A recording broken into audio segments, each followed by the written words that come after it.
আপনার মনের অব্যক্ত কথাগুলো ব্যক্ত করেন। আমরা আমাদের আল্লাহ আমাদের সবাইকে এই বিশাল একটা সমস্যা থেকে এক লেডি ফেরাউনের হাত থেকে বাঁচিয়েছে, এই জন্য আল্লাহর দরবারে অনেক শুকরিয়া।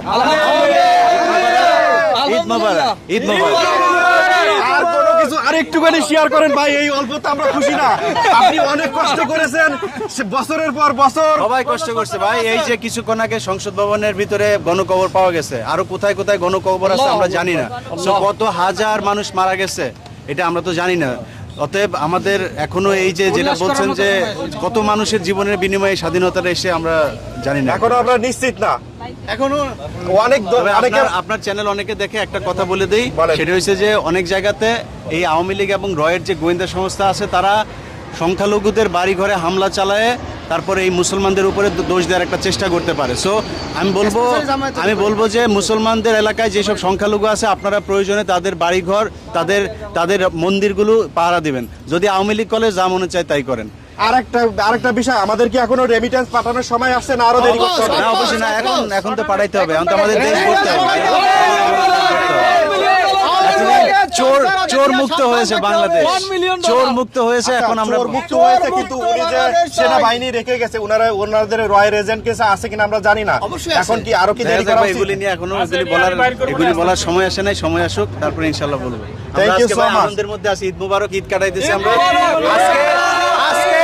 আজকে 9 বছর ঈদ করতে পারি নাই, 9 বছর ঈদ করতে পারি নাই, সেই 9 বছরের ঈদ আজকে করতে। ইলিয়াস ভাই দেশে যাবে কখন? আমরা ইনশাআল্লাহ আমরা প্রবাসীরা দেশ করে দিব। আমরা সবাই একসাথে যাব, বাংলাদেশ দেশ আমরা করে দিব ইনশাআল্লাহ। প্রবাসীরা করে দিব, আমরা করে দেব ইনশাআল্লাহ ইনশাআল্লাহ ইনশাআল্লাহ। এখন কি হবে কি? এখন আমরা এখানে কি জন্য একত্রিত হয়েছি? আমরা একটা র্যালিতে যাব। আমরা ভালো আছে, একটা র্যালিতে যাব। যারা যারা চান 74 স্ট্রিট আর নর্দার্ন বুলভার্ডে চলে আসেন, আমরা এই কিছুক্ষণের ভিতরে এখান থেকে বের হয়ে যাব। ইলিয়াস ভাই, আপনি পাসার ভিতরে কি দিয়ে করবেন? আমার খুব ইচ্ছা ছিল। আমরা ওই জিনিসটা পাইনি, ওইটার জন্য আমরা আলাদা আরেকটা আমাদের বাস আছে, বাস আমরা নিয়ে আসছি। শেখ মুজিবের মতো এরকম কষ্ট করলে আপনাকে কি পররাষ্ট্রমন্ত্রী দেওয়া যায়? আচ্ছা ইলিয়াস ভাই, লোকেশন বলে দেন আরেকবার। Location 74 street Northern বুলভার্ড, 74 street Northern বুলভার্ড। আপনারা টাইম কখন শুরু হবে? আমরা এখন বের হয়ে যাব, এখন আমরা বের হয়ে যাব। এটা কার শো হবে? কার শো? ভাই মনে কিছু একটা বলবেন, একটা কিছু বলেন। আমি তো অবশ্যই সবাইকে বলবো ঈদ মোবারক।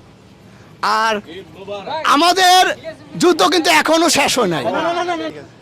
তাইলে কিন্তু আপনি শেখ হাসিনারে বাংলাদেশে গণকবর দেওয়া হইতো। আপনারা জানেন রয়্যাল এজেন্ট শেখ হাসিনাকে নিরাপদ এক্সিট দেওয়া হয়েছে। সো আমি বাংলার সবাইকে অনুরোধ করব, এই স্বাধীন হওয়া না পর্যন্ত আপনারা মাঠে থাকবেন। আর আরেকটা দাবি করব জনগণের কাছে, এই বাংলাদেশের শেখ হাসিনাকে বাংলাদেশে এনে এই শাপলা চত্বরের যে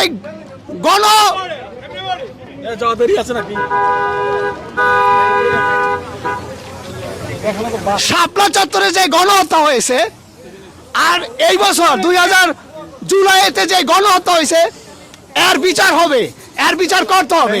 আগামীতে যেই সরকার আসুক সেই সরকারই করতে হবে। সবাই বলবে ভাই খুশি হয়েছেন না? ইনশাআল্লাহ ঈদ মুবারক। বিজয় আমাদের, বিজয় বাংলাদেশের 18 কোটি মানুষের হয়েছে। আমি দেখি না 1971 সালের বিজয়, 2024-এ পোলাহান্ডা যা দেখাই দিল আমাদের ছাত্র ভাইরা, খুব খুশি হয়েছে। Thank you. আপুরা কষ্ট করে আসছেন, খুশি হয়েছে নাকি? খুশি, এই খুশি তো রাখার জায়গা নাই, এত খুশি। কিন্তু দুঃখ একটাই, আমাদের সোনা বাবা মারা যে আমাদের জন্য এত বড় একটা জিনিস উপহার দিল, ওদের জন্য অনেক অনেক ধন্যবাদ। আর যারা চলে গেছে তাদের জন্য তাদের আত্মার।